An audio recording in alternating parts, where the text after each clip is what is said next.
ሰላም ጤና ይስጥልኝ የቲክታክ ቤተሰቦች እንዴት ናችሁ? ሰላማችሁ ይብዛ እያልኩኝ ለጥቂት ቀናቶች ከላይቭ ጠፍቻለሁኝ።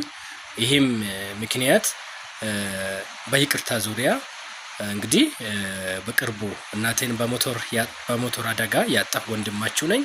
ታጋሽ ነኝ ህልመኛው ማለት ነውና በዛ ጉዳይ ይህ የይቅርታ ልብ ለብዙዎች ይጠቅማል።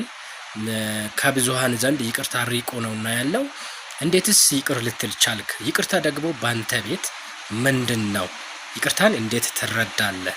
በማለት ለአሁኑ ወጣቶች በይቅርታ ዙሪያስ ምን ታስተላልፋለህ የሚል ቃለ ምልልስ ነበረና በዛ ሐሳብ ላይ በሳለፍነው ኢሮብ ቀን በሆሳና ባርኮት ሻው ሆሳና ላይ